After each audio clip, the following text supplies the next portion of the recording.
Então, muito boa tarde a todos e bem-vindos a mais um encontro com os autores lusófonos no âmbito de nossas oficinas de tradução dos autores lusófonos. Hoje conosco está a poetisa portuguesa Ana Luísa Amaral. Bem-vinda, Ana Luísa.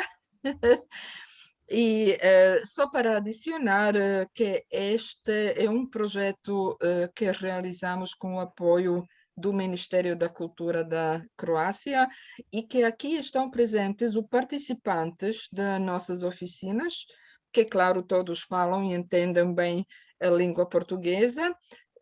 Também nós convidamos os membros da Associação Croata de Tradutores Literários e conosco, como estou a ver, está presente aqui a doutora Maria José Homem, que é leitora da língua portuguesa na Faculdade de Letras de Zagreb.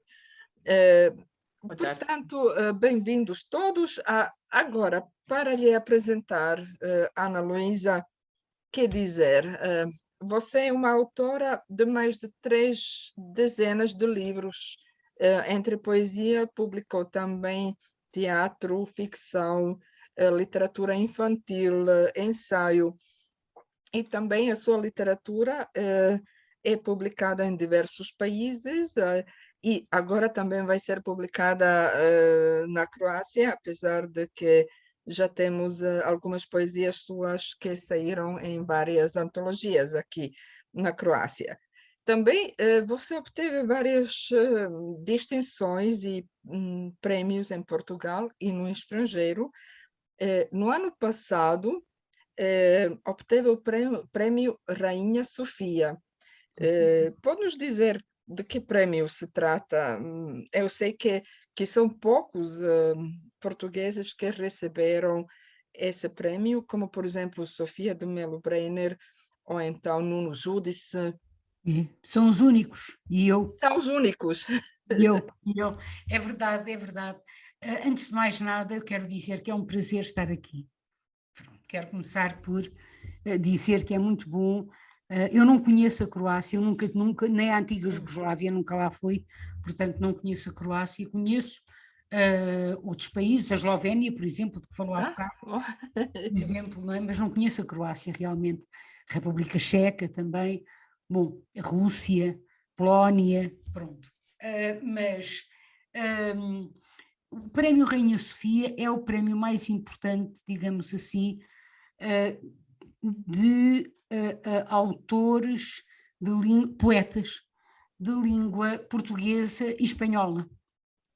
Ou seja, o Prémio Camões é dirigido a escritores lusófonos, não é?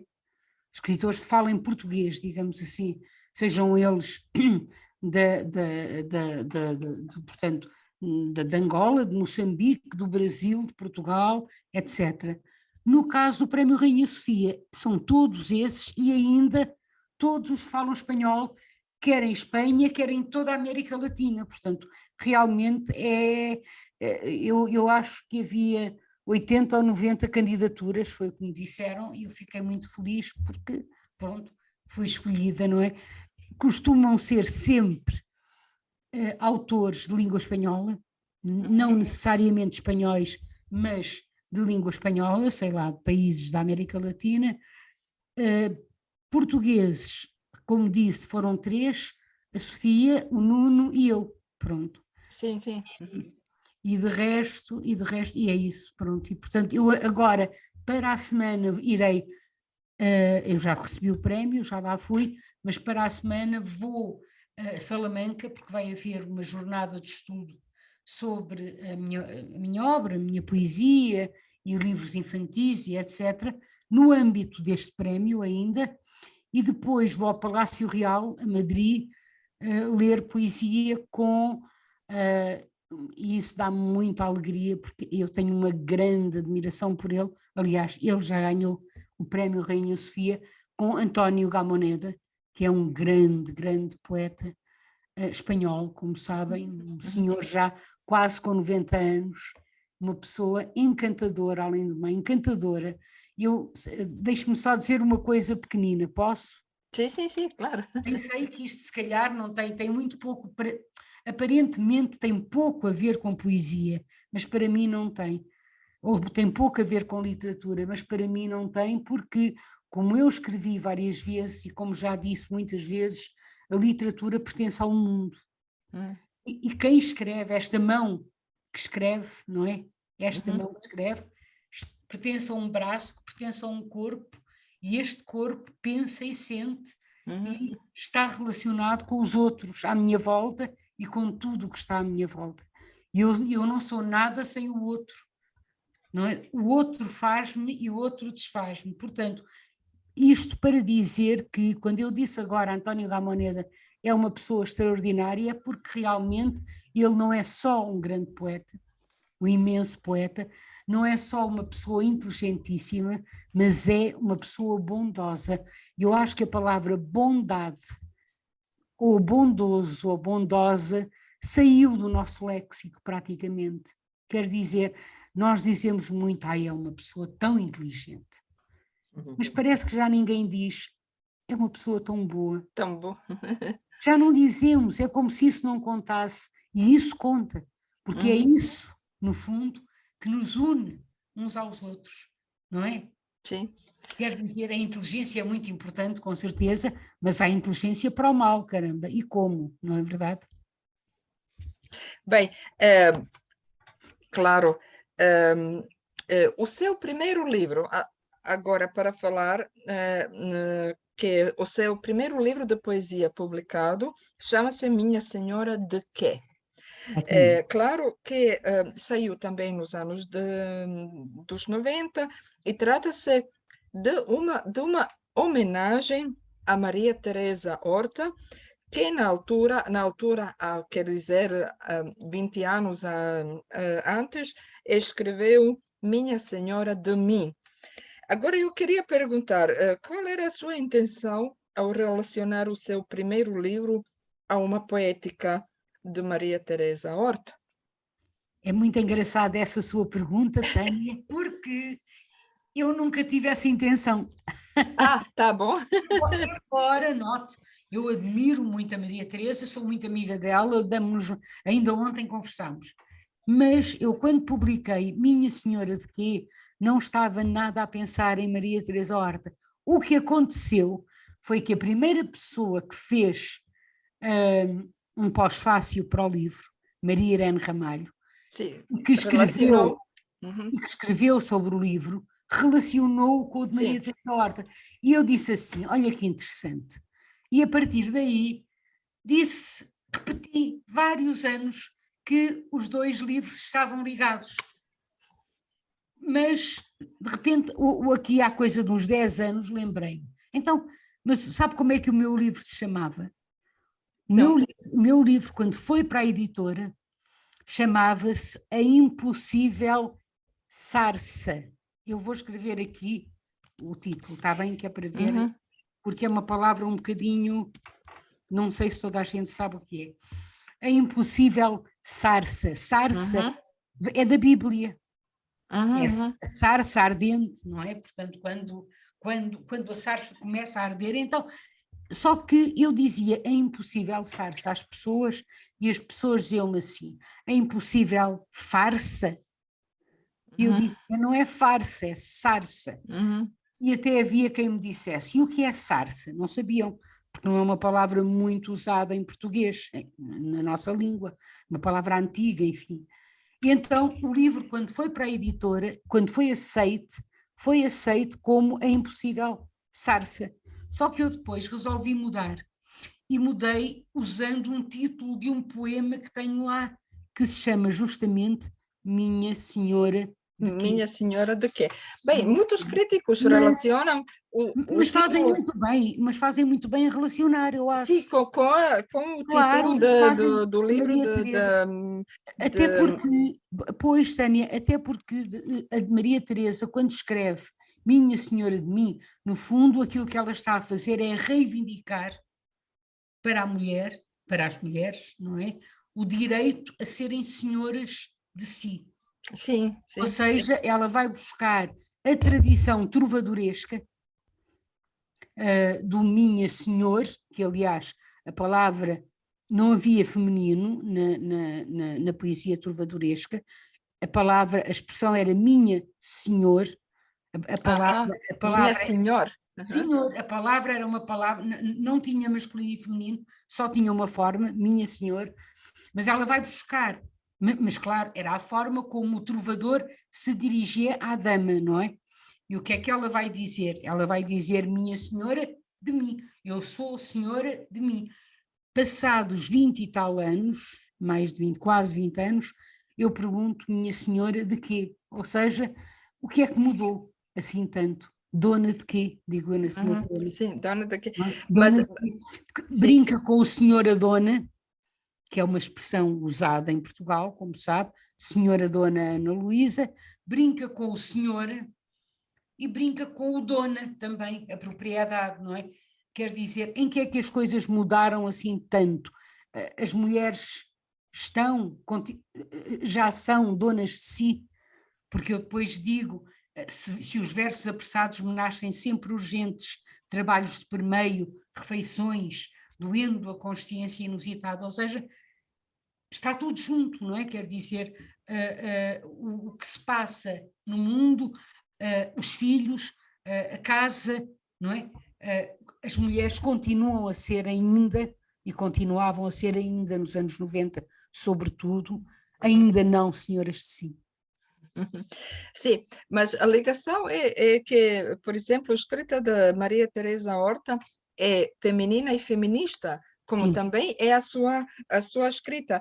E tal, o que do título do seu primeiro livro, como pronome interrogativo, não é? Mulher de quê? Também aponta para um novo questionamento sobre o espaço e a função das mulheres. Claro.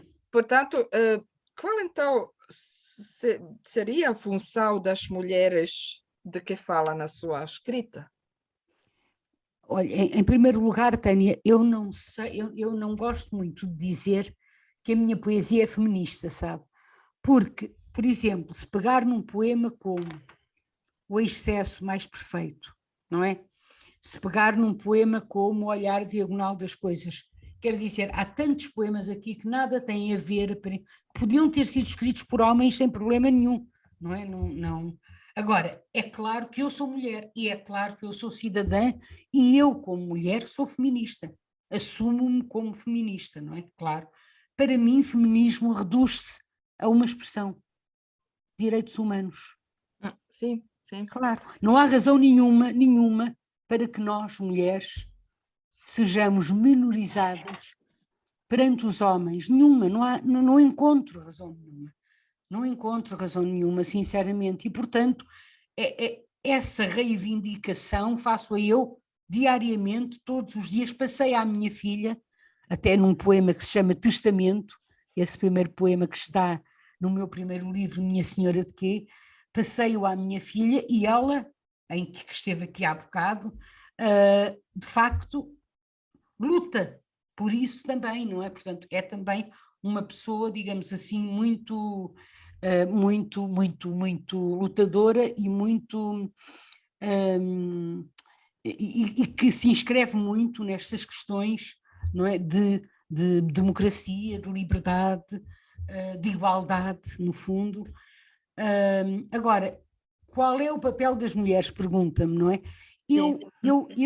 Eu responderia talvez, para mim, no mundo ideal, não havia papel nem para as mulheres nem para os homens, quer dizer, num mundo ideal as coisas seria completamente indiferente ser diferente, pronto, percebe? Sim, sim. Seria indiferente ser diferente, quer dizer, ser mulher ou ser homem, ser heterossexual ou gay, ser negro ou branco ou asiático. Portanto, porque é que nós construímos porque é assim, todas as aparentes aquilo que nós entendemos como binómios, não é? homem, mulher, claro, escuro, noite, dia, note, são falsas simetrias. Porque, normalmente, quando nós dizemos noite, dia, claro, escuro, branco, negro, o que é que acontece? Normalmente nós valorizamos mais o claro em relação ao escuro, o dia em relação à noite, o branco em relação ao negro, o homem em relação à mulher. E note que se faz isso na educação com os filhos, muitas vezes, não é? Portanto, para mim, a mulher não tem que ter um papel, digamos assim. Eu acho que todos nós, seres humanos, temos que ter um papel, sim, e o nosso papel é olhar pelo outro também. É olhar pelo outro, é preocupar-nos com o outro, é pensarmos que não estamos sozinhos, porque não estamos. Nós precisamos todos uns dos outros, todos. E é lutar contra a guerra, por exemplo, não faz sentido nenhum, quer dizer, o ódio só traz o ódio.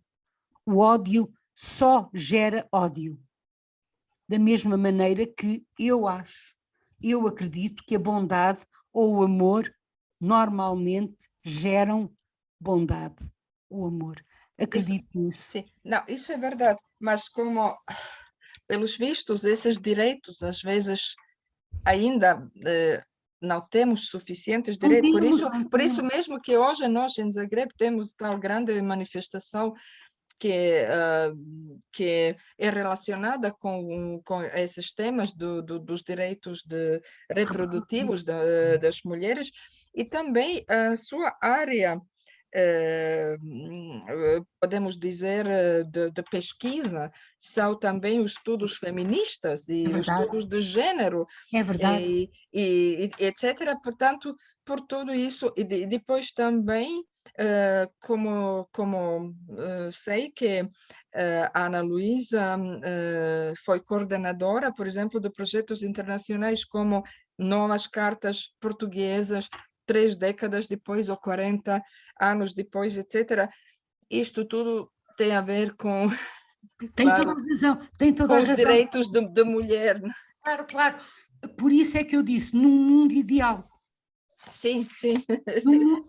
Olha, é assim, num mundo ideal, eu adoraria dar só Shakespeare, eu adoro Shakespeare, adoro William Blake, adoro Emily Dickinson, adoro Camões, adoro Fiamma Paz Brandão, adoro Sofia. No mundo ideal, eu adoraria só ensinar isso e só dar isso, mas o mundo, infelizmente, não é ideal. E eu acho que tenho obrigação de lutar pelos direitos das mulheres, sim, porque as mulheres ainda continuam a ser, repare, ainda continuam a ser mortas na Arábia Saudita por adultério, apedrejadas.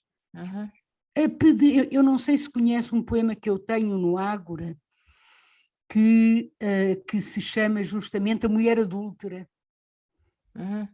A Mulher Adúltera, e é um poema que termina falando justamente disso, ou seja, eu não sei se sabe, Sim, Ágora... pode ler, pode ler. Sim, sim, sim. Sim, sim, é este, tem deste lado um quadro de Bruegel, o velho, não é? Do século XVI, e é aquele momento em que Cristo escreve qualquer coisa no chão. E nós não sabemos o que é que ele escreve no chão. Na Bíblia não é dito, podem ser os nomes daqueles que vão pegar nas pedras, não é? Portanto, não se sabe o que é que ele está a escrever no chão. Então o poema diz assim: o que escreveu na areia ainda hoje se pergunta, e são várias as vozes dos que depois vieram legislando, como os que estão aí, calçados e erguidos, acima do degrau. Conseguiriam ler o que dizia a areia, os que ali estavam? Soube-o ela, as suas mãos cruzadas sobre o ventre, a cabeça inclinada gentilmente? Ou souberam-no as pedras, que se vêem ainda pelo chão, aos pés dos fariseus e dos escribas?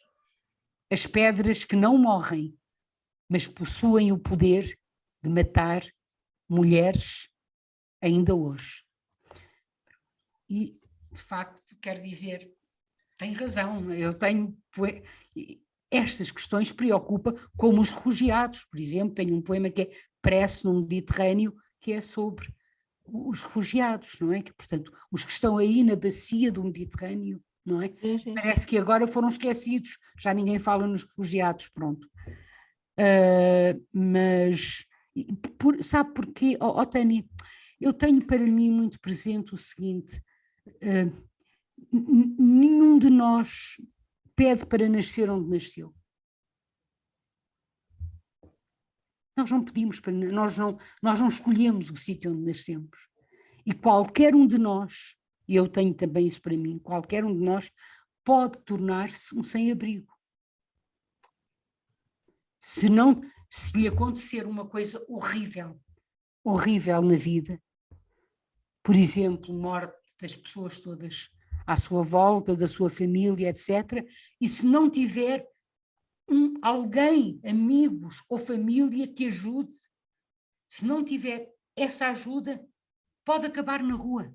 Eu não tenho dúvidas nenhumas disto, sabe? Portanto, nós somos feitos de quê? De precariedade, somos precários, todos nós. Por isso é que é tão importante olharmos uns pelos outros. Uns pelos outros, sim. E umas pelas outras, claro. Sim, sim, sim. Sim, claro, tem razão, e lutar pelos direitos dos mais fracos, talvez, que são, às vezes, ou na história, foram as mulheres, não é? Hoje são imigrantes, exatamente, os imigrantes. etc. Não, tem razão. Bem, agora para voltar à poesia, portanto, o seu primeiro livro saiu no ano 1990. de 1990, e havia críticos que diziam naquela altura que se tratava de uma voz nova, e não sei, o que você acha, Ana? O que acha, qual será a sua posição naquela década dos 90 entre os outros poetas? Olha, Tânia, é assim, eu não me identificava nada com os poetas que estavam a escrever naquela altura. Talvez a poeta com quem eu me identificasse, mas ela já estava a escrever havia muito tempo, claro, fosse a Sofia, que eu adoro realmente. Mas eu nunca senti grande afinidade, porque eu repare, esse primeiro livro eu tinha 33 anos, não é muito comum as pessoas publicarem aos 33 anos, normalmente publicam mais cedo, não é? Mas eu normalmente, um bocadinho mais cedo, 20 e tais, e o meu primeiro livro eu tinha 33 anos, mas eu pensava assim, ou isto é bom, ou isto é muito mau, porque eu não vejo grandes... Eu sinceramente não via nada muito parecido, percebe, a fazer-se, pronto, ali à minha volta. A minha formação não é uma formação francófona, embora eu tenha 10 anos de francês e falo francês fluentemente, mas a minha formação é anglófona. Portanto, eu sou de literatura inglesa e americana, e eu penso que isso tem alguma influência também, tem que ter naturalmente, não é? Na minha poesia, na minha escrita, porque a grande diferença, digamos assim, que sempre existiu entre a poesia francesa ou francófona e a poesia inglesa ou anglo-americana, é que a poesia anglo-americana é muito mais virada para o cotidiano, não é?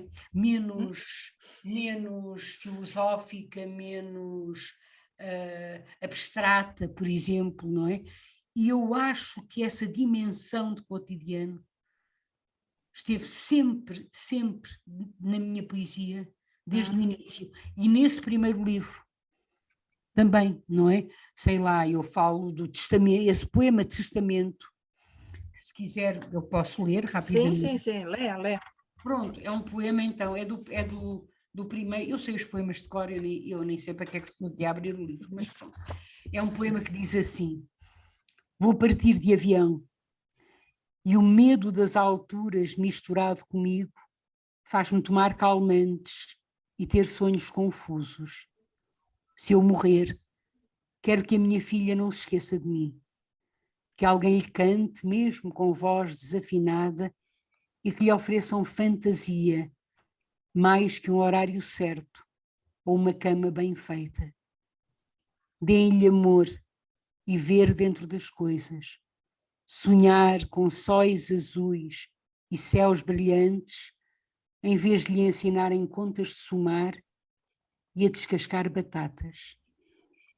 Preparem a minha filha para a vida, se eu morrer de avião e ficar despegada do meu corpo e for átomo livre lá no céu. Que se lembre de mim, a minha filha, e mais tarde que diga à sua filha que eu voei lá no céu e fui contentamente deslumbrado ao ver na sua casa as contas de somar erradas e as batatas no saco, esquecidas e íntegras. Pronto, então, este poema fala de batatas, não é? Mas fala de integridade também, não é? Portanto, Sim, sim. e de amor, naturalmente, e da passagem de um testemunho, não é? Realmente é um testamento, não é? Penso eu, à minha filha. De certa forma, sim. De certa forma, chama-se testamento, não é? Portanto, nos anos 90, quando eu publiquei esse primeiro livro, eu hesitei muito. A pessoa talvez não, a pessoa que teve mais responsabilidade na publicação desse livro foi a Maria Irene Ramalho. Porque ela andou atrás de mim, andou, de Coimbra, era a minha orientadora, foi a minha orientadora de mestrado, o equivalente ao mestrado, que era sobre Shakespeare, sobre o Rei Lear, que é uma peça maravilhosa. Shakespeare tem tudo. E depois me orientou o doutoramento sobre Emily Dickinson. E eu um dia levei-lhe uns poemas e deixei ficar com ela. Ela disse assim, e ela disse assim: quem é que escreveu? E eu disse, muito envergonhada, fui eu. Da vez seguinte ela disse: Ana Luísa, tenho que publicar. Mandou-me um cartão a dizer: é mesmo poeta, tem que publicar, andou atrás de mim. E eu tinha receio de perder uma inocência que eu achava que tinha com a palavra, por um lado, e além disso eu não via nada à minha volta assim, e pensava, isto ou é muito bom ou é muito mau, pronto, não há outra hipótese. E publiquei, e realmente as primeiras críticas que saíram, eu lembro-me de um jornal português que se chamava O Independente, que era, lembra-se? Sim, Maria José deve lembrar-se. Vou falar com a minha, não sei, Maria José de Lisboa, podemos nos tratar pelo nome, Maria José. Claro. Pronto. Então, Maria José, lembra-se do Independente? Eles eram assim um bocadinho, faziam assim umas coisas, um bocado espalhafatosas, e o Independente sai com uma crítica que diz assim: compre já. Uma voz nova na poesia portuguesa que promete dar muito que falar, tanta qualidade, arrepia. Eu nunca mais me esqueci, porque aquilo de facto foi uma crítica muito boa, não é? Portanto, sim. E pronto, e foi assim que eu comecei. A partir daí nunca mais deixei de publicar, pronto. E tem sido poesia, tem sido livros para crianças, que eu adoro escrever para crianças, teatro, como disse, tradução, eu traduzo, não é? Porque para mim traduzir poesia e teatro, gosto muito de traduzir teatro também, acabo de traduzir Suddenly Last Summer, de Tennessee Williams. Gosto muito de traduzir teatro porque, sabe porquê? Porque é parecido com a poesia. Odeio traduzir romance uma vez, uma só, e não traduzi mais, porque é muito comprido, nunca mais acaba, não tenho paciência. Olha, fala-me mais nisso, não é? Que eu estou farta de traduzir os romances. Ai, não quero. A minha tradutora para inglês, que é Margaret, João Costa, que é uma belíssima tradutora também, ela muito gosta de traduzir o Essa de Queiroz, o Machado de Assis, eu disse, ai, credo, que gosto, eu gosto é de traduzir assim, um poema é pequenino, sabe? Emily Dickinson, Margaret Atwood, Louis Gluck, os poetas Shakespeare, os sonetos Shakespeare, não é? Portanto, agora acabo de traduzir Margaret Atwood, um livro da Margaret, poesia sempre, poesia de Margaret Atwood. Então eu também gosto muito de traduzir. Traduzir de alguma maneira para mim é também recriar, não é? Porque nós, é claro que eu não posso dizer assim, isto é original no sentido, quer dizer, se no poema fala em batatas, eu não posso lá pôr cebolas. Pronto, não é? Eu tenho que pôr batatas, naturalmente, mas há um espaço de liberdade sempre na tradução, até porque cada língua, não é? A sua língua, a minha língua, o croata ou o português tem, ou o inglês tem limites. Todas as línguas têm os seus limites e todas as línguas têm a sua carga de possibilidade. Então, há coisas, por exemplo, que eu posso dizer em português, mas que se forem postas em inglês, vamos imaginar, ficam ridículas. Se forem postas literalmente. Então, é preciso arranjar uma maneira, e a mesma coisa ao contrário. É preciso às vezes arranjar uma maneira, não é, de contornar aquilo, e é aí que entra a imaginação da tradução. Um bom tradutor ou uma boa tradutora é maravilhoso. É maravilhoso. Bem, agora já que tocou este assunto, porque nós todos aqui, nós somos tradutores, e como também a Ana Luísa traduziu várias poesias, para lhe perguntar uma coisa, o que acha mais importante na tradução da poesia? É traduzir o som, é traduzir o ritmo, é traduzir o sentido, é traduzir uma imagem que uma poesia traz, ou é tudo junto? O que acha mais importante na tradução de uma poesia? É claro que eu diria que, e agora vou voltar àquela minha expressão de há bocado, num mundo ideal, não é? Seria tudo junto, obviamente. Mas, por exemplo, eu traduzi Emily Dickinson e há poemas de Emily Dickinson que eu consegui, como sabe, Emily Dickinson rima, é uma poeta meados do século XIX, tem rima certa, não é? Portanto, é métrica regular, e houve poemas que eu consegui rimar em português, outros que não. Agora, o ritmo da minha língua, a melodia da minha língua está lá, tal como está o ritmo e a melodia da língua de Emily Dickinson. E o sentido, é claro, é absolutamente fundamental. Para mim, o mais importante num tradutor ou numa tradutora, o mais importante é amar a sua própria língua. Eu acho que é o mais importante. Amar e conhecer muito bem a sua própria língua. Sabe porquê, Tânia? Porque imagino que não sabe o que é sarça. Faz-se conta que está a traduzir este meu, porque eu depois consegui publicar um poema. Aliás, eu tive sempre o sonho de chamar a um livro A Impossível Sarça, mas nunca consegui, não cabia, não dava. Então, mas acabei por fazer um poema que se chama A Impossível Sarça. Mas imagino que a Tânia está a traduzir a minha poesia e não sabe o que é sarça. Há uma coisa que se chama dicionário, pronto. E está o problema resolvido com o dicionário, acabou. Percebe? Quer dizer, é mais importante do que dominar a 100% a língua da qual está a traduzir, muito mais importante do que isso, é conhecer muito bem a sua própria língua.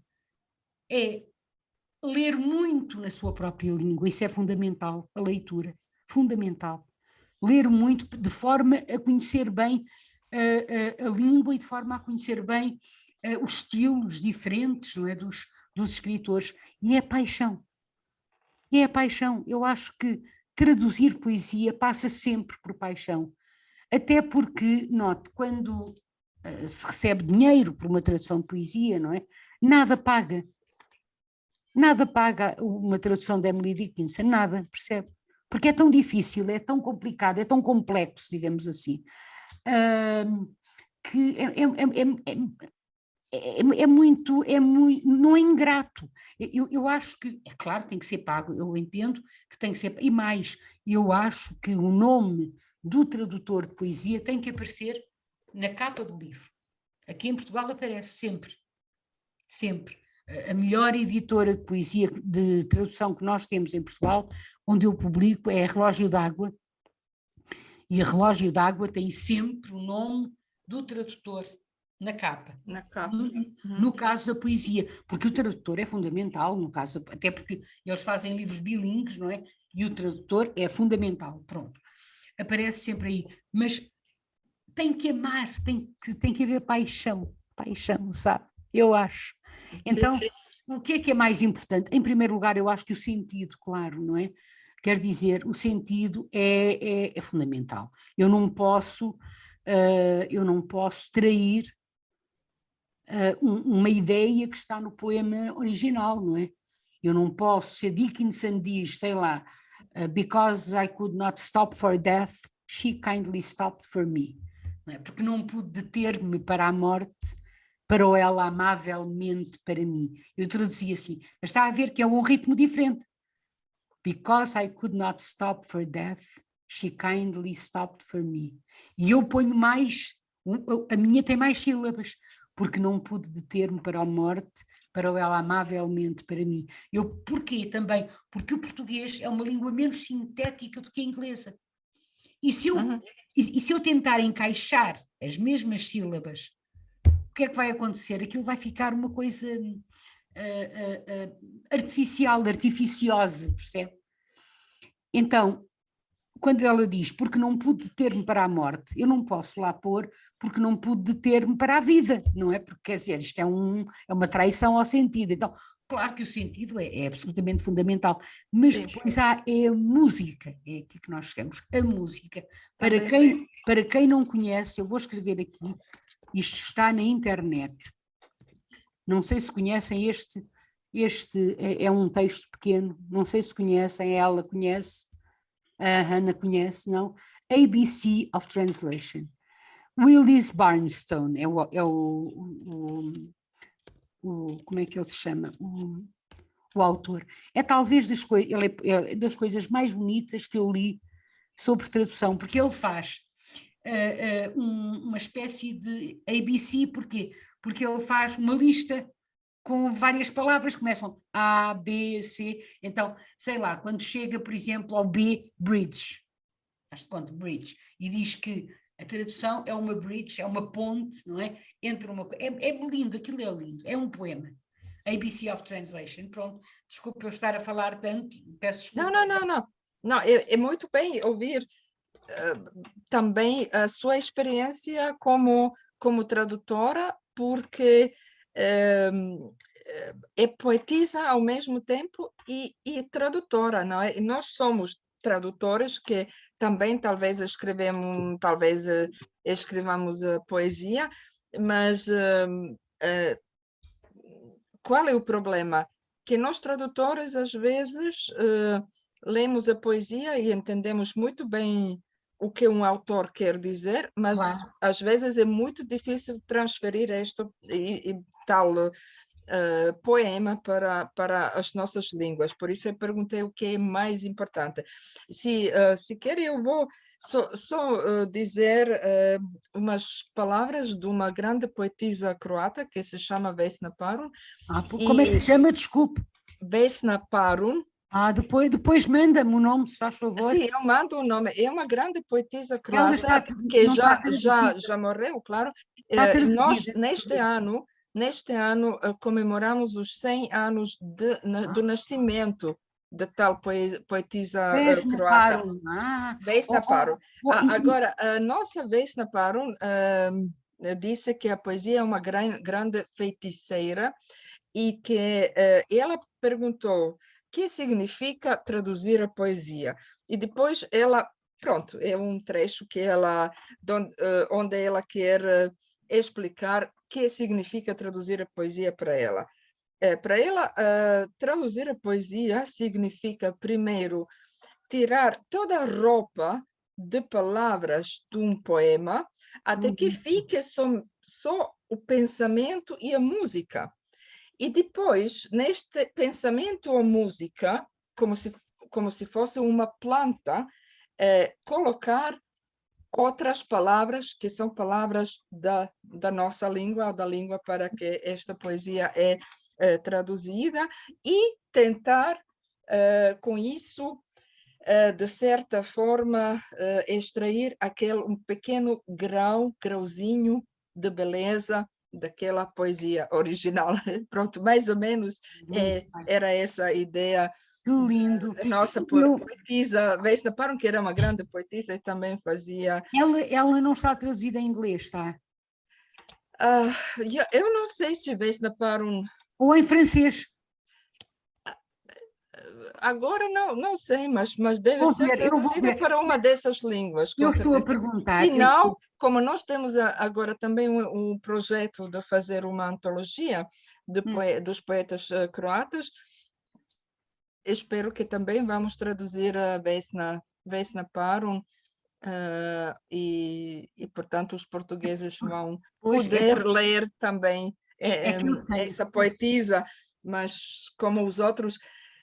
infelizmente, há poucos poetas croatas traduzidos para português, portanto, eu já há muito tempo que os meus amigos ou poetas portugueses me dizem que eles não podem ler ou não sabem o que se escreve na Croácia, a não ser através de traduções de inglês, francês, assim.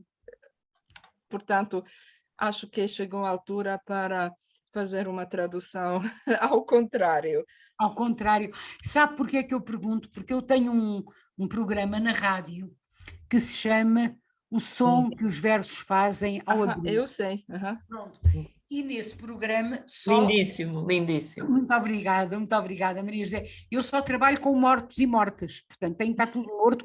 Sabe porquê? Não é que os poetas são criaturas às vezes muito chatas, e então depois fica, falou daquele, não falou de mim, não falou do outro, não sei o quê, assim ninguém se queixa, porque está tudo morto, pronto, não há cá, percebe?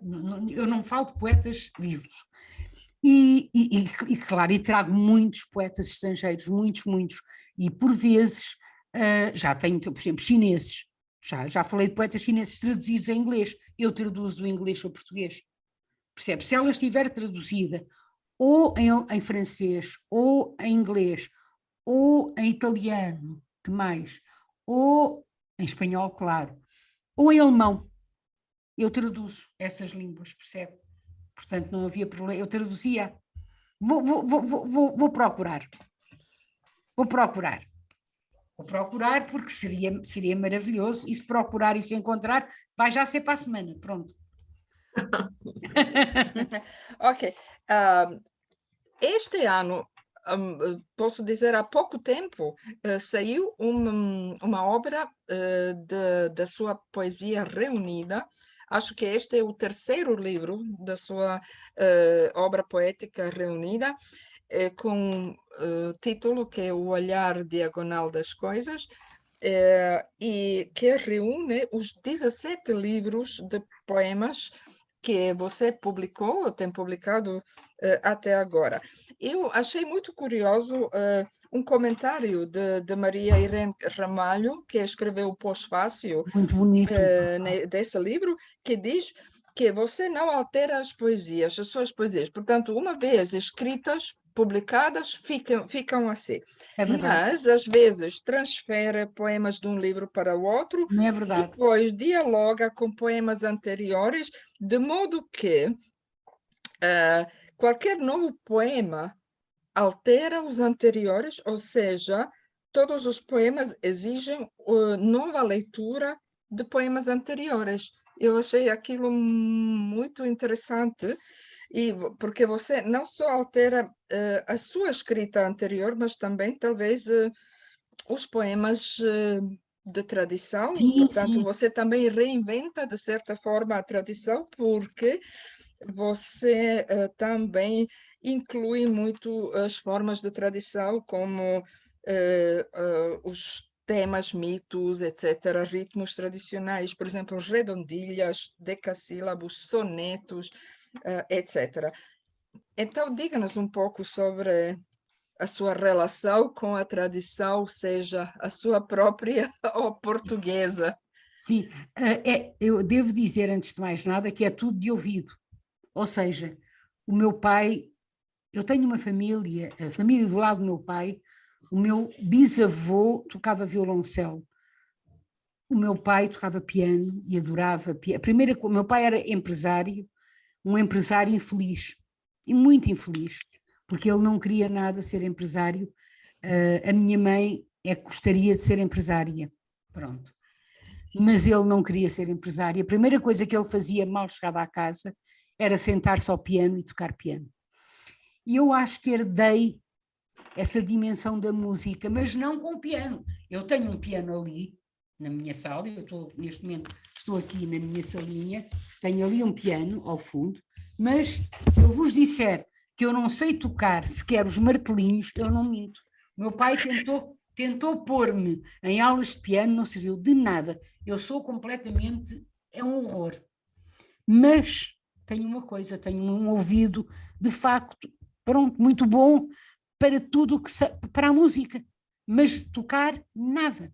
Nem gosto, nem me puxa, nem me adoro ouvir, mas não tenho qualquer apetência, nem nunca tive, por chegar ao piano e tocar, jamais. Mas desde muito criança, por exemplo, se me dissessem assim, esta palavra saudade e aquele que a inventou, a primeira vez que a disse, com certeza que chorou. Se me dissessem esta palavra saudade e aquele que não a inventou, a primeira vez que a disse, com certeza que eu dizia assim, está mal. E aquele que não a inventou, isto está mal. Há qualquer coisa ali que está mal. Tem uma sílaba a mais, mas eu não sabia o que era uma sílaba quando era pequena, não sabia que aquilo era uma redondilha, não sabia nada disso. Sabia só por ouvido, por ouvir, digamos assim, se estava bem ou não, sabe? Se estava ou não harmónico, por assim dizer. Pronto. A questão da música foi sempre absolutamente fundamental para mim e eu continuo a achar que na base da poesia está a música. Eu continuo a achar isto. Que a música é muito importante para a poesia, claro. Uma música diferente da outra música, mas é fundamental para a poesia. A tradição, venham todos e todas, não tenho problemas nenhuns com a tradição. Eu tanto gosto de poesia do século XII, como amo a poesia, como disse há bocadinho, de Blake, que é do século XVIII, como a poesia de Shakespeare, que é do século XVI, como Camões, como António Ferreira, o nosso António Ferreira, a Castro de António Ferreira é uma coisa maravilhosa. Sá de Miranda é um poeta, absolutamente extraordinário, não é? Portanto, a tradição, digamos assim, eu não preciso de lutar contra a tradição, percebe? Eu acolho-a. Agora, é verdade que depois, o que é que acontece? A tradição é também, tal como as regras, tal como a regra, a tradição é também para subverter.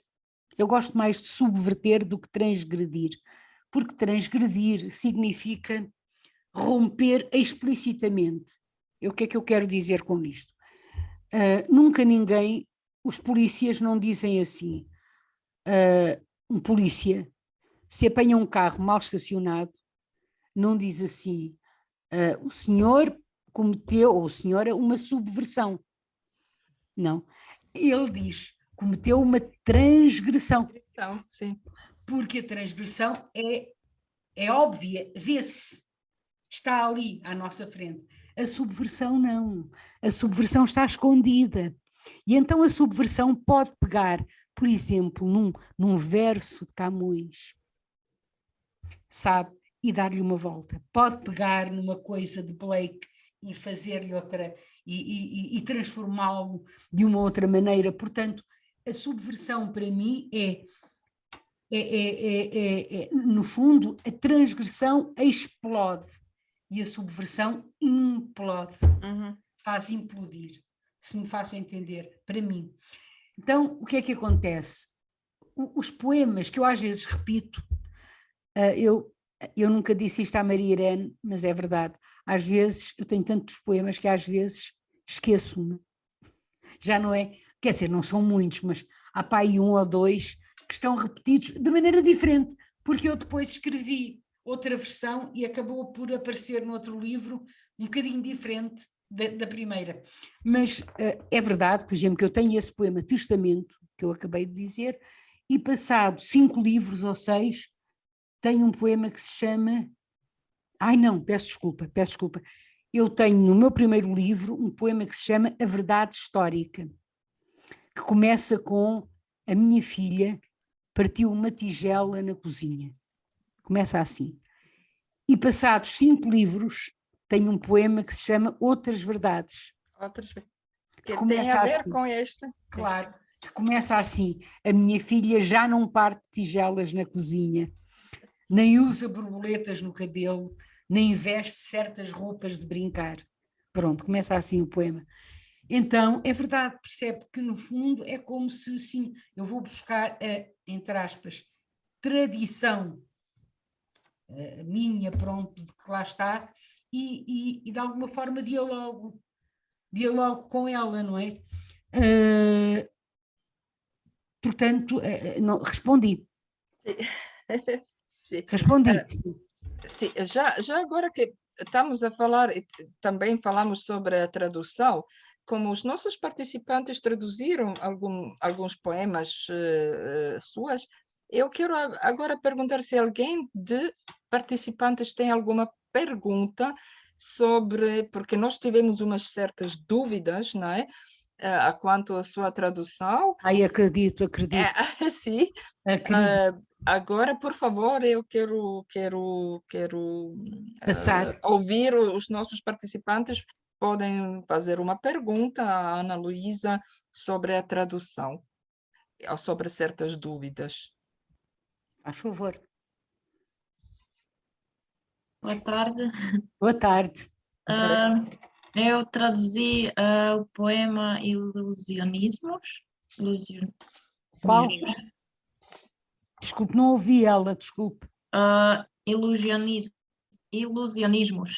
Ilusionismos, sim. Sim. Mas acho que não tenho uma pergunta, mas só queria saber qual foi o ideia, provavelmente, se podem explicar as imagens desse poema. É aquele que começa por: repara, meu amor, Sim. são 2 da manhã e eu ainda aqui a começar. É esse, não é? Nesse poema que tem sido a hora. É um poema de amor, é claro, não é? E é um poema, e como poema de amor e de paixão, é um poema cósmico. Eu acho que é um poema cósmico, não é? Porque ele utiliza imagens cósmicas, não é? Se recorda ela. Eu tenho, por exemplo, deixe-me só, esse por acaso, não é daqueles que eu não sei, deixe-me só olhar para o poema, está aqui, olhar a diagonal das coisas. Eu agora é uma maravilha, porque tenho, posso procurar. Então, exatamente, e é um poema também que refere a dificuldade de um certo tipo de amor ser aceite do ponto de vista social. Note, não são 2 da manhã e sem luar, não sei atravessar-te pelo vidro e criar-te metáfora de brilho.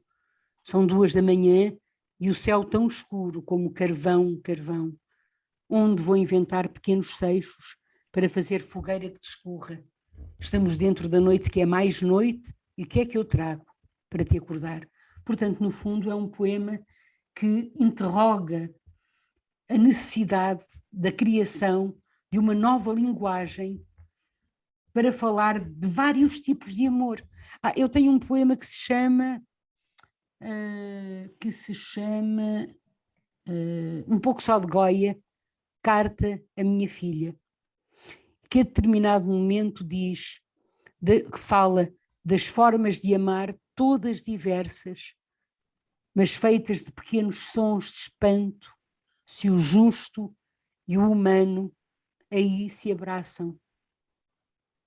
Percebe? Portanto, neste caso, ela era justamente, e tem um livro que se chama Ara, que é um romance em que eu a certo momento digo, que fala também de uma relação entre duas mulheres, e eu a certo momento eu digo assim, vergonha, aliás, foi o Manuel Guzmão que me apresentou esse livro em Lisboa, e ele já tinha aquele problema da fala, e ele terminou dando um grande murro na mesa e dizendo assim, vergonha é não amar. Porque esta é talvez o ex-libris desse poema, desse livro, Ara, vergonha é não amar. Porque é verdade, não é? Vergonha são as guerras, vergonha é traição, vergonha é mentir. Agora, amar nunca é vergonha desde o momento que haja respeito, não é? E que haja, desde o momento que haja respeito pelo outro. Agora, o que é que aconteceu com ilusionismos, digamos assim? Repare que é um poema que tem, desculpe lá, é que sabe uma coisa, eu tenho um pequeno problema, é que eu falo muito. Então, não. Fala. Então, olha, ponho esta lâmpada a fingir de estrela mais polar do que a polar. Ou seja, eu vou buscar coisas muito concretas, coisas do dia-a-dia, do cotidiano, não é? A lâmpada, podia ser um copo, é uma lâmpada, a fingir de estrela mais polar do que a polar. E vês o vidro em frente, aquele vidro que está ali, não é? Não me vejas enrolada a escrever, é espelho mágico. Ou seja, porquê é que ele é espelho mágico? Porque eu estou a escrever poesia. E porque é possível, na poesia, transformar um vidro em espelho mágico. E agora, eu sou, eu serei o verso mais perfeito e tu a mais perfeita das palavras. E a partir do espelho mágico é possível criar, veja ela, um céu, estrelas, luas, seixos mais galácticos que a luz. É possível do carvão nascer um sol. É possível nascer uma fogueira interestelar, não é? E é possível até criar uma nova língua para tu entrares. Ou seja, criar um tempo a sério para tu entrares em bola de cristal feita de espelhos. Eu espero ter explicado, é um bocadinho difícil de explicar, mas... Mas explicou, acabou de explicar com os versos, não é? Que escreveu. É isso, é isso. Nós traduzimos um poema que se chama Ode à Diferença. Eu adoro esse poema. Ode à Diferença, que começa assim: felizmente somos todos diferentes. Temos todos o nosso espaço próprio de coisinhas próprias, como narizes e manias, bocas, sonhos, olhos que veem seus em daltonismos próprios. Felizmente, senão o mundo era uma bola enorme de sabão e nós todos lá dentro a borbulhar, todos iguais em sopro. Agora, este poema foi traduzido por duas pessoas, por acaso, por engano. Traduziu este poema o Josip, o nosso participante, e acho que foi a Ana Maria. Mas nós ficamos com a dúvida, o que quer dizer isso, todos iguais em sopro? Então, quer dizer que nós somos monotonamente semelhantes. O que é que eu quero dizer com isto? Senão não havia psicologia nem psiquiatria. Se nós não fôssemos parecidos uns com os outros, não havia psicólogos nem havia psiquiatras, quer dizer, só há psicólogos e psiquiatras porque normalmente uma certa circunstância nos deprime ou uma certa circunstância nos torna ansiosos e temos todos mais ou menos as mesmas reações ou então reações muito parecidas. Então o que é que isto claro, isto é um poema profundamente irónico, não é? Profundamente irónico, claro. Então ele diz, claro, diz senão o mundo era uma bola enorme de sabão e nós todos lá dentro a borbulhar, todos iguais em sopro, quer dizer, o sopro, como se fosse um balão, o balão de cada um de nós era igual a todos os outros, percebe? Esta é a ideia, todos iguais em sopro dentro a bola enorme de sabão. Como é que se fazem bolas de sabão? Com uma palhinha e, por acaso, adoro fazer, ainda hoje adoro. Sopra-se, não é? Porque é lindo e fica aquela bola de sabão. Ora, nós somos todos iguais, o sopro é tudo igual. Por isso é que depois diz assim, senão a terapia em grupo era um sucesso. E o que é certo é sermos mais felizes a explorar, solitários, o nosso próprio espaço de manias, de traumas, de unhas dos pés, invaloradas pela nossa cultura. Claro, no Oriente o pé a cá, sei, vai por aí fora, não é um poema meio louco, mas é um poema bastante louco, mas é um poema muito divertido, eu acho que é um poema com muito humor, muito divertido, e de que eu gosto muitíssimo, mas eu acho que é um poema muito difícil de traduzir, caramba. Há de ser bastante difícil de traduzir. Sim, temos aqui mais uma dúvida, ou seja, não é dúvida, é muito difícil. Quando se traduz um poema, ou bem, uma ficção, o valor de uma palavra, ou seja, todas aquelas conotações desta palavra, é às vezes muito difícil, às vezes, apesar de que nós conhecemos o contexto, é às vezes muito difícil determinar qual seria realmente aquela nuance do sentido que o autor queria dar. Portanto, nós temos no mesmo poema que diz assim: o mar que nos gerou e o resto tudo são bolas pequeninas de sabão a atestar da diferença do nosso irmão do lado. Esse trata-se, claro, do Espanha, Claro. esse infeliz cheio de recalques de tradições e línguas.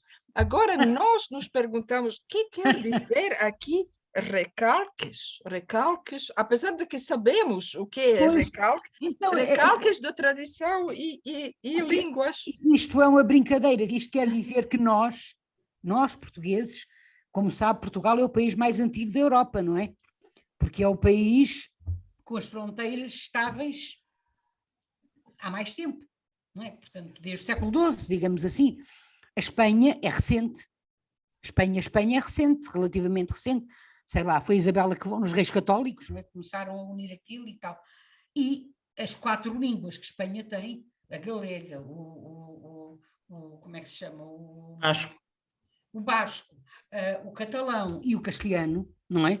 Eu digo cheio de recalques, porque aquilo está tudo recalcado, ou seja, os galegos dizem proibiram a nossa língua e tal, né? Os catalães, porque a nossa língua, catalães, foi proibida e tal. Portanto, os desgraçados ao nosso lado, quero dizer, o que eu quero dizer aqui é claro que isto é a brincar, isto é humor. Nós somos portugueses, tão felizes, isto tem que ser lido assim, quer ver? Repare, e se for lido, a leitura é muito importante. Começa por aí, no mundo dividido, e continua em raças e raízes.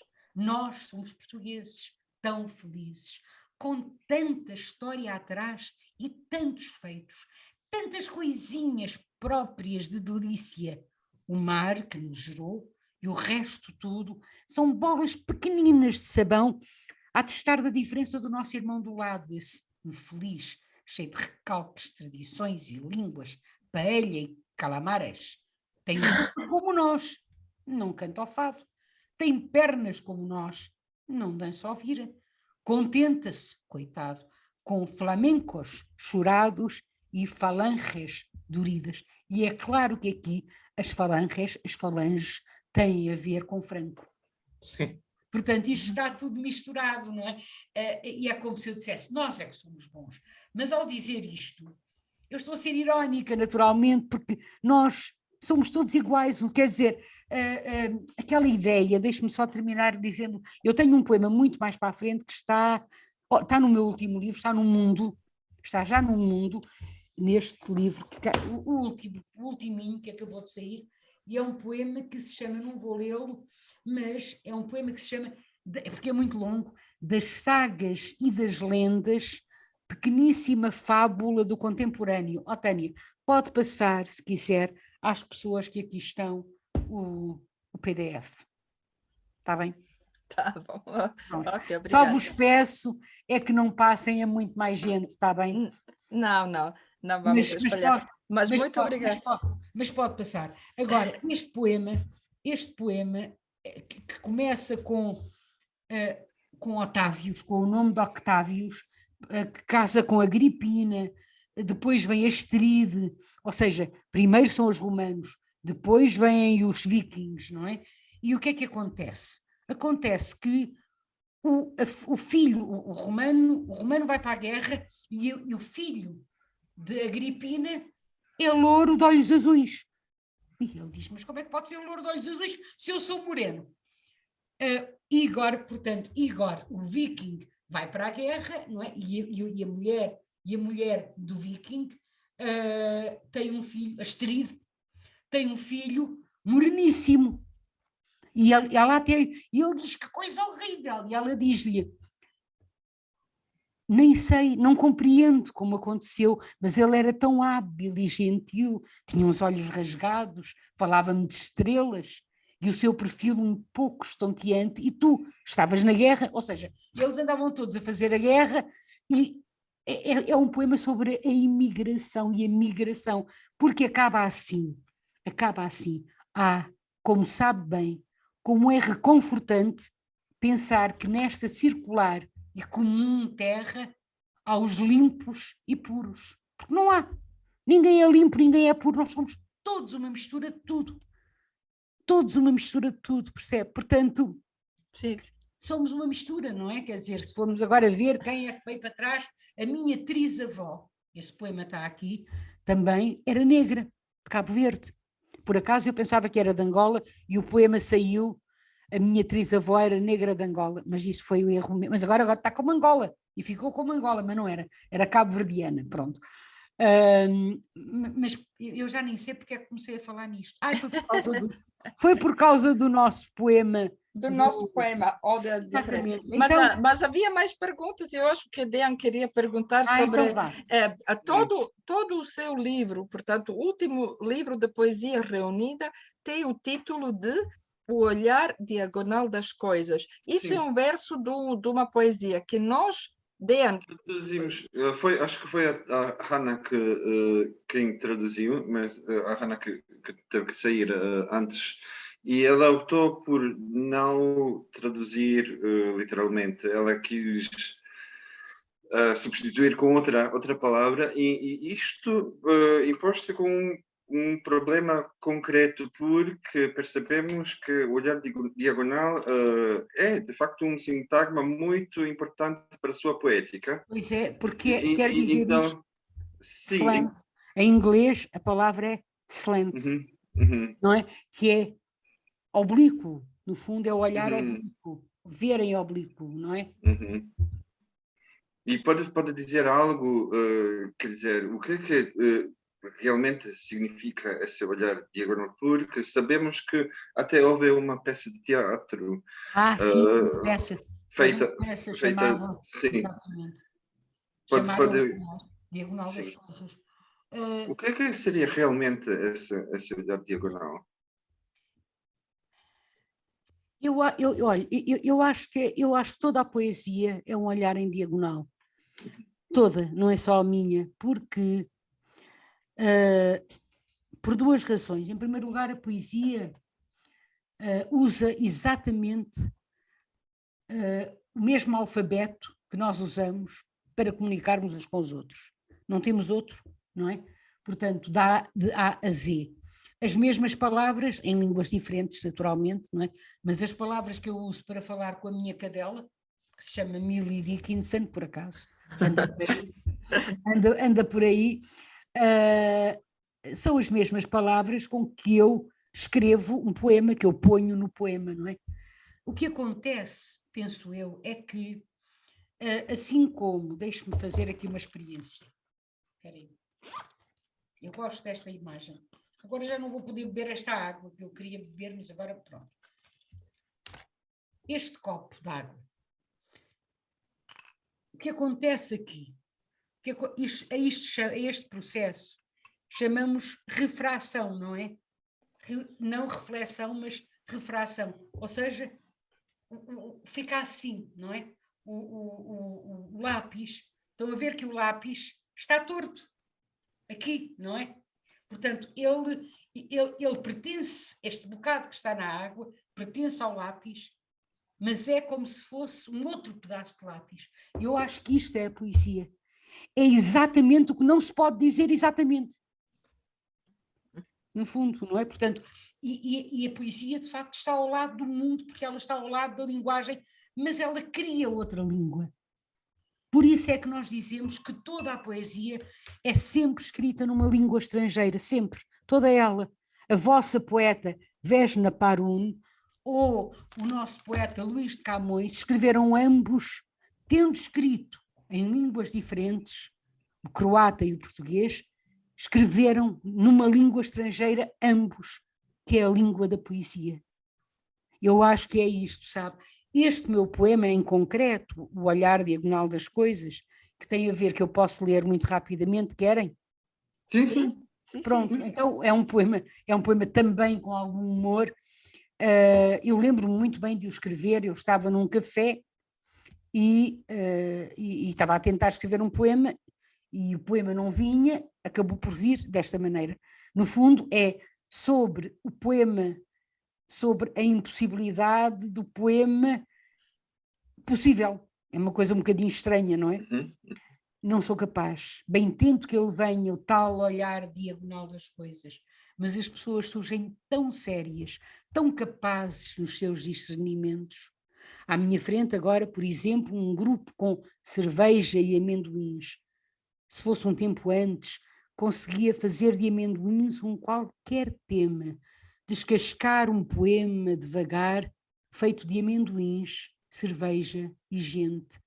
Mas tudo me parece tão normal, e os amendoins coisas sensatas, apanhados do prato vorazmente, entre gestos nervosos e correntes conversas baloiçadas.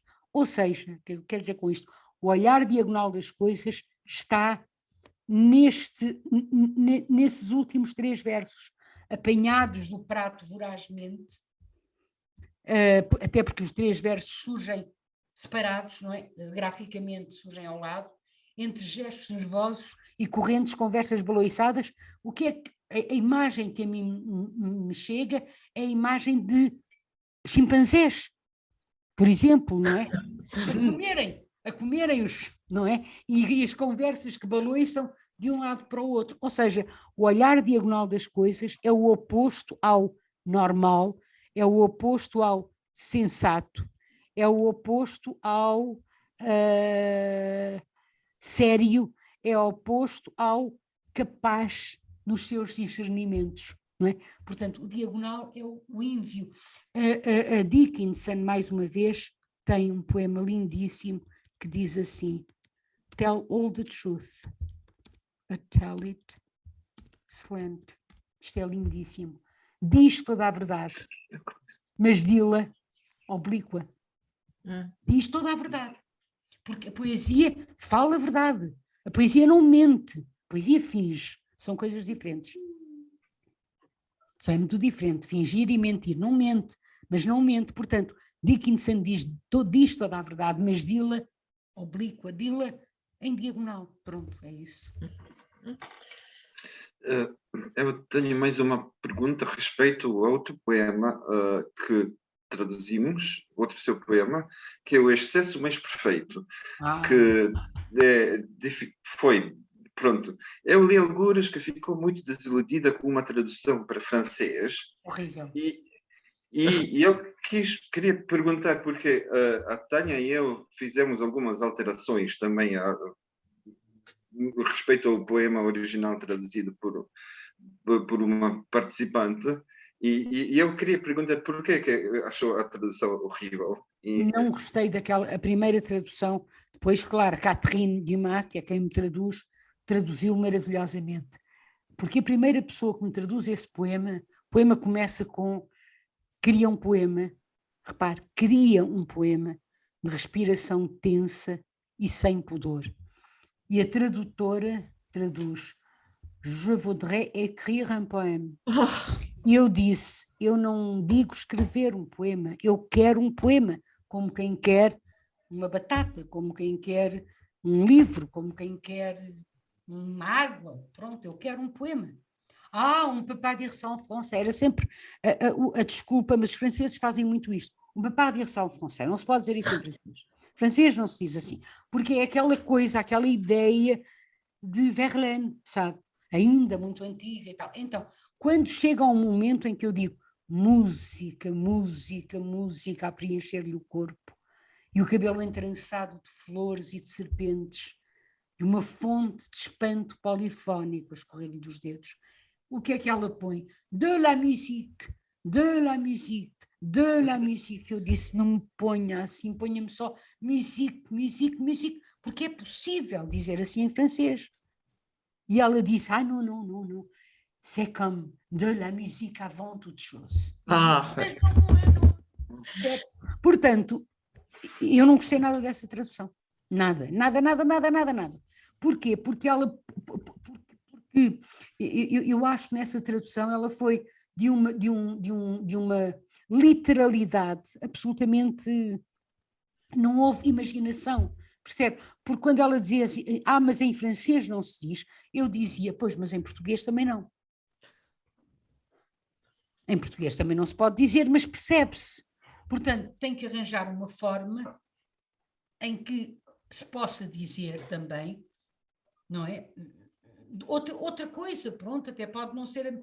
Vou-lhe dar um exemplo, vou dar-lhe um exemplo muito claro. A minha tradutora, a Margaret, a que me traduz para inglês, que de facto é uma tradutora muito boa, ela traduziu Saramago, Pessoa, etc. E a Margaret, eu tenho um poema que se chama No Estudo em Comoção. E é um poema feito aqui a esta madame que está aqui, que é a minha cadela, que agora decidiu aparecer. Mas o poema parece escrito a uma pessoa. Começa assim: em que meditas tu quando olhas para mim dessa maneira, deitada no sofá, diagonal ao espaço em que me sento, fingindo eu não te olhar.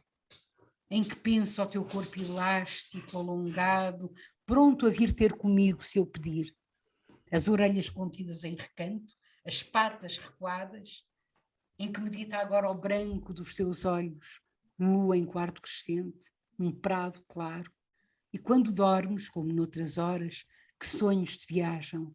A mãe, a caça, a mão macia, o salto muito perfeito e alto, muito esguio, onde a noite sem frio, que nos abrigará um dia e que há de ser, só pode ser, igual. Porque eu acho que se houver uma noite depois, ela também há de ter a minha noite, a mesma coisa. Mas a Margaret traduziu, pensou que era um gato. Então traduziu Your Mother, portanto, eu ponho a mãe, repare nas aliterações em português, a mãe, a caça, a mão macia, o salto, não é? Não foi de propósito, mas apareceu assim. E a Margaret pensava que era a minha gata, que eu tenho uma gata também, que é a Kitty, e então traduziu Your Mother, a mouse, em vez da caça pôs a mouse. E disse, tenho que mudar. Eu disse, não mudes, não mudes. Não interessa nada, ficou a mouse, porque está a literação lá, Your Mother, Mother, mouse. Portanto, e isto não, para mim, não trai o poema, percebe? Não tem que ser, é um gato, é um cão, não interessa, é um ser, é um animal não humano, porque nós somos animais também, é um animal não humano, a quem eu digo, quando eu morrer, quando tu morreres, digamos assim, quando morrermos as duas, havemos de ir para o mesmo sítio, porque não há razão nenhuma para tu ficares para aqui e eu ir para um sítio especial qualquer, sei lá onde. Ainda bem que disse isto, porque naquele mesmo poema, O Excesso Mais Perfeito, nós fizemos uma alteração. E em vez de rododendrões, que é Rododendros. Que é muito rododendros complicado de pronunciar em pronunciar, croata. nós encontramos outra palavra em croata, que é de facto a planta de uma mesma família que é a azaleia. Então, Azália. assim, Azália, sim. azaleia em croata Azaleia em croata. azaleia em croata, então ficou mais. Ficou em croata ficou a aleia puna azaleia. É bonito, é bonito. Sim, sim, sim. É. Pronto.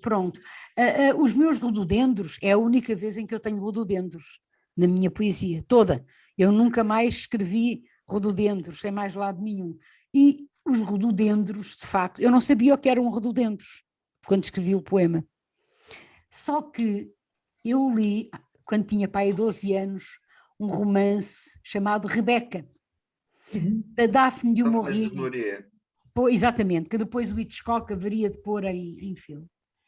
E a determinada altura há um momento em que, uma descrição em que eles os dois descem para a praia de braço dado, rodeados por uma alameda de rododendros, com bocas iantes com H. E eu fiquei, eu não sei o que é iante. E aquela palavra rododendro ficou-me, sabe, o que é que eu faço com isto, rododendro, não é? E então os rododendros vieram para aquele poema, porque o excesso mais perfeito, a Zália é maravilhoso também, mas o excesso mais perfeito precisa de mais alguma coisa do que uma rosa, por exemplo. Uma rosa é pequenino para o excesso mais perfeito. Tem que ser uma flor assim, um arbusto, uma coisa muito forte. Pronto. Acho eu.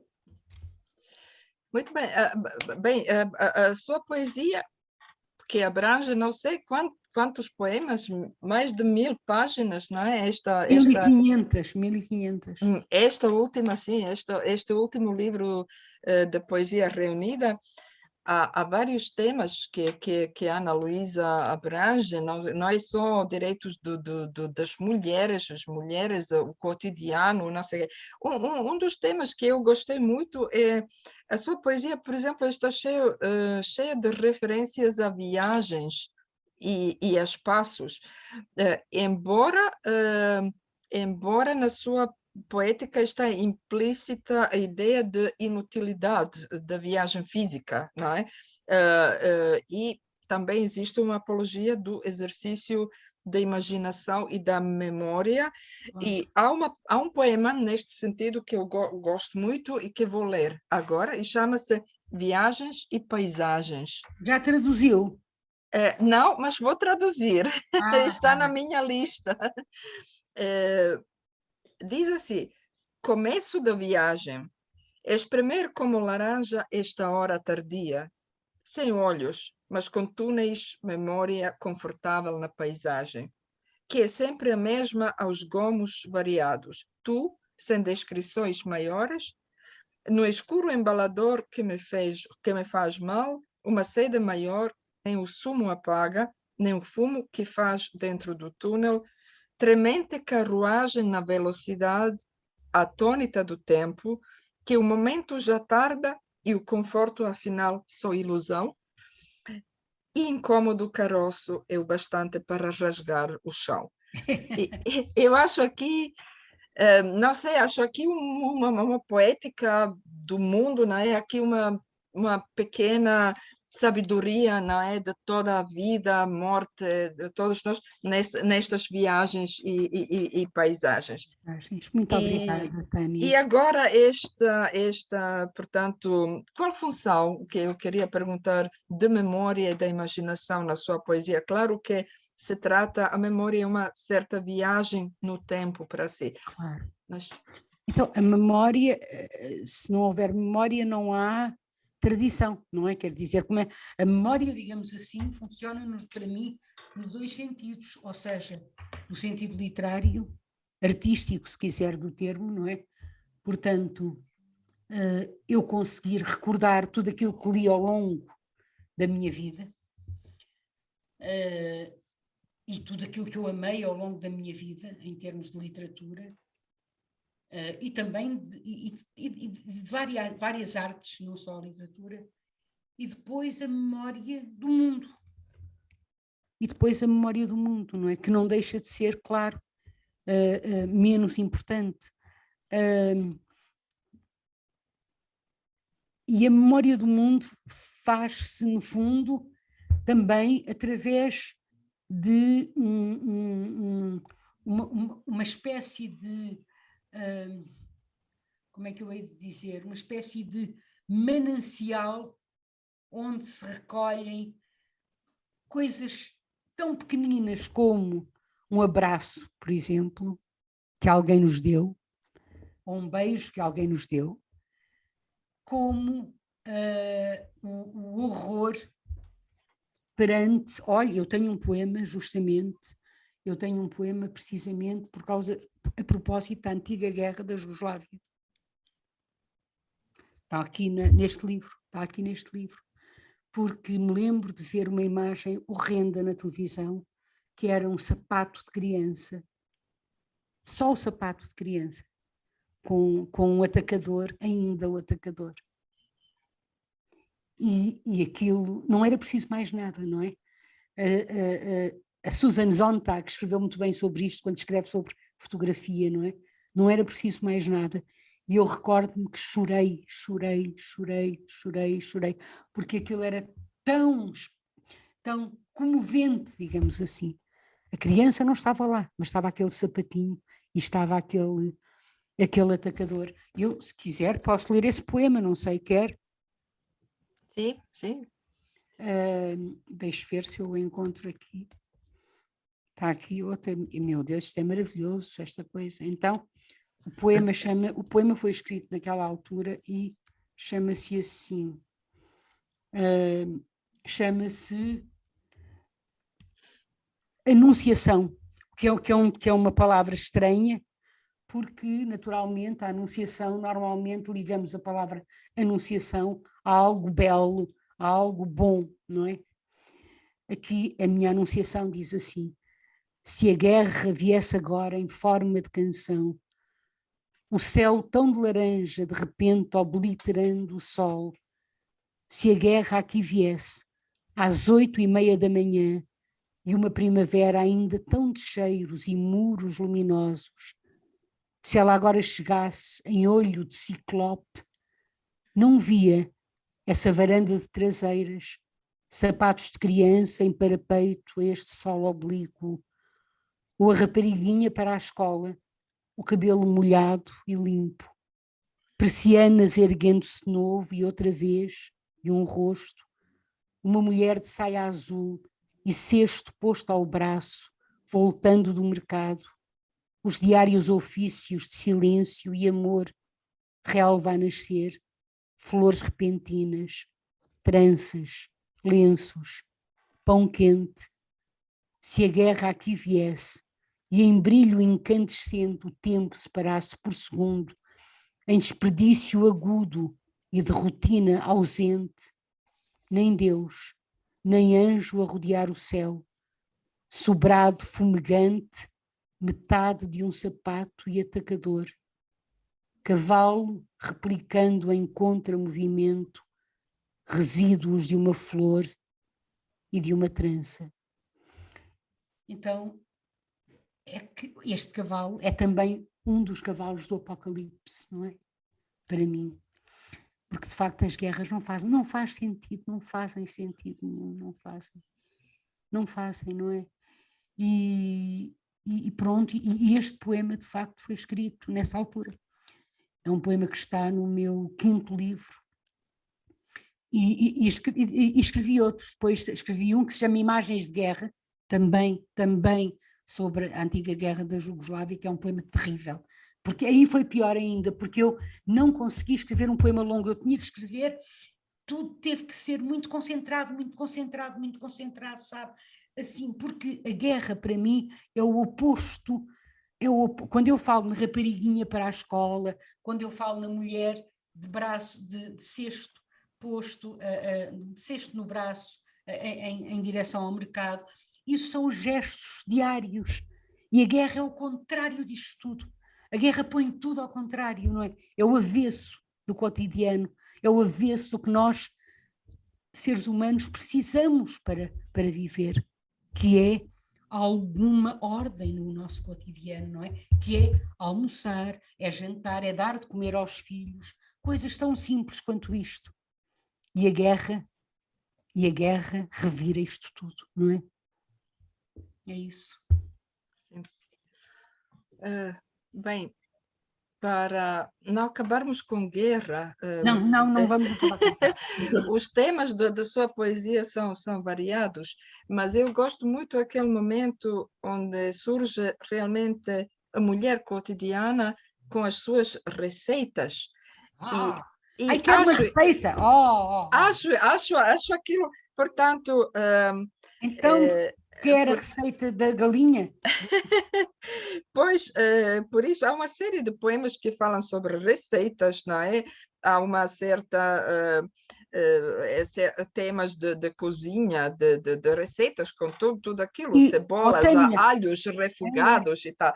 Há um poema, são muitos, mas há um que eu gosto muito que se chama Incomparáveis receitas. Mas esse não se trata só de receitas, há também naquelas receitas, como em qualquer poesia sua que fala das coisas banais ou cotidianas, há uma sabedoria, até podemos dizer cósmica, portanto, nessas coisas pequenas de todos os dias.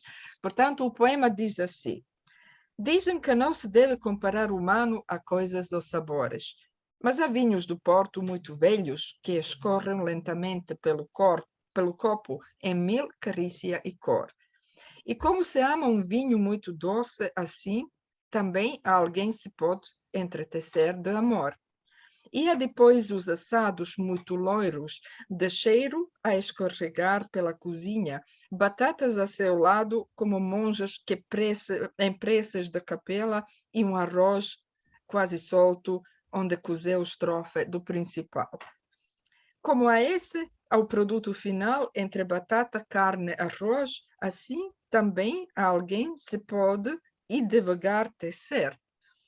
E há finalmente o seu, mas no seu romantismo tão cansado e pequeno, diverge do que quero, falhando no sabor, antes assado, o vinho em cor de sol, ao copiar aqui essa antiga receita para amor. Muito obrigada. Acho. Bem, então, acho. Se calhar eu, para terminar, vou ler a minha empada de frango, que acha? Sim, também é uma boa receita. Eu devo dizer que todas estas receitas funcionam. O arroz de tomate, por exemplo, outro dia fizeram-me aqui uma homenagem muito engraçada em que cozinharam todos os pratos, ervilhas com ovos, arroz de tomate, tudo aquilo funciona. E esta também funciona. Empada de frango a dizer-se galinha em tempo antigo, porque antigamente a gente dizia galinha, não é? Porque era o que se comia, galinha. Agora é frango, pronto. Agora é frango, sim. Agora é frango. Então é assim, sugestão de empada de frango a dizer-se galinha em tempo antigo.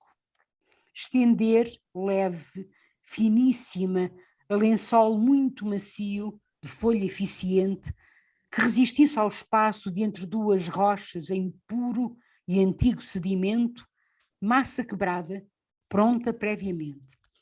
Pode-se ser esta em ternura de mão ou daquela mais dócil e à venda, porém menos em conta, todavia igualmente macia e suculenta. Dispô-la então numa forma redonda, pois, como na cabala, o circular possui simbologia fascinante e em maternal amparo reservar. Agora, refogar uma cebola antes picada, descuidadamente, em algum azeite em pouca graduação, assunto delicado e importante, que o refogado seja doce e manso, confrontar sugestão sobre o lençol, de maneira a colher um frango todo, cozido e desfiado anteriormente. Note-se que em receita mais antiga, e aqui podia ler-se noutros dias, ou seja, ou seja, antes da crise, não se dizia frango, mas galinha. mexer alguns minutos e juntar salsa picada muito suave e fina e, caso em sobra de algum orçamento, cogumelo em fatia pequenina. Acrescentar 2 copos cheios de leite, 2 colheres pequenas de farinha e, no fim, meio limão bem sumarento. Tem-se pronto o recheio. Então, e à mão, aconchegá-lo ao reservado leito e cobri-lo depois a folha fina da massa já quebrada. Pincelar com gema de ovo, a qual, caso tiver pequena gota de imaginação, produzirá, com a massa sobrante, desenhos que, colados na coberta, serão curto navio, bruxa oscilante, minúsculas estrelas, nome amado ou, mais fácil, linhas em quadrado. Serve entre 6 e 8 comensais e, respeitada bem, servirá mais, sobretudo se for acompanhada a salada de versos sussurrados.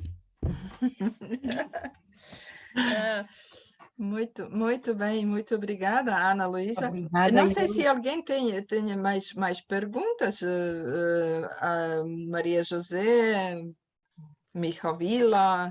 Não, perguntas não, mas eu acompanho há muitos anos. Comprei a primeira antologia e é essa que eu tinha em casa e, portanto, acompanho há muito tempo, há muitos anos, e quando ouvi na rádio o ruído que os versos fazem ao abrir, eu fiquei perfeitamente encantada. Eu tenho que ir ouvir, porque é mesmo isso, a poesia. Ou seja, às vezes nós não compreendemos muito e continuamos a ler e de repente abre-se. Exatamente. E isso é fascinante, é a explicação do que é poesia para mim. E eu fiquei fascinada com a síntese. Eu tenho que ir ouvir, claro que já ouvia antes e estive em algumas síntese onde apresentou e, portanto, acho que a sua poesia é extremamente, para mim, o sentido vem, mas também vem com a melodia. E será sempre para mim a melodia que vem com a sua poesia. É diferente. Deve ser muito difícil de traduzir. É muito difícil de traduzir. É muito importante a melodia, é muito importante aquele cadência, o ritmo, faz parte dessa... E além disso é um poeta que eu... Ou uma poeta. Os croatas ficam satisfeitos, termina em A, é feminino, porque eles claramente quando é A. Mas de facto é fascinante e muito obrigada. Muito obrigada eu. De ouvir. Eu é que agradeço, obrigada. Não gosto mais da sua poesia, porque já gosto tanto que não é possível gostar mais no sentido em que, mas fiquei ainda mais a apreciar todo o trabalho. Não é só trabalho, é qualquer coisa que... Não é só trabalho, gênio, é prazer, música, é prazer, é paixão, é gosto, é necessidade de comunicar. É necessidade de escrever, eu escrevo porque preciso de escrever, pronto. Claro, e percebe-se que há qualquer coisa ali cá dentro que tem que vir. Muito obrigada, gostei muito. Muito obrigada eu. Bem, eu só para o fim quero dizer que, portanto, eu vou traduzir uma seleção de poesia da Ana Luísa este ano. O livro vai sair para o ano e, como já tinha dito Ana Luísa, eu lhe convido para o lançamento, Claro. porque para o ano, em colaboração com o Instituto Camões, podemos...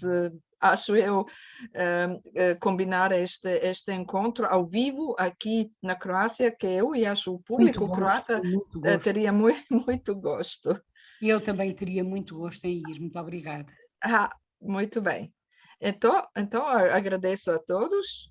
Muito obrigada a todos, muito obrigada a todas. A todas não, a todo e a todas.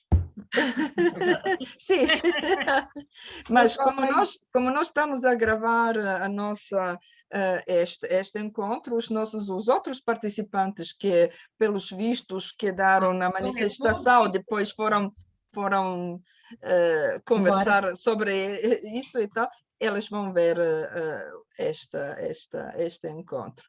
Muito obrigada, Tânia, e foi um prazer estar aqui. Obrigada. Obrigada. O prazer foi nosso. Adeus, um abraço. Adeus. Adeus, um abraço, com licença.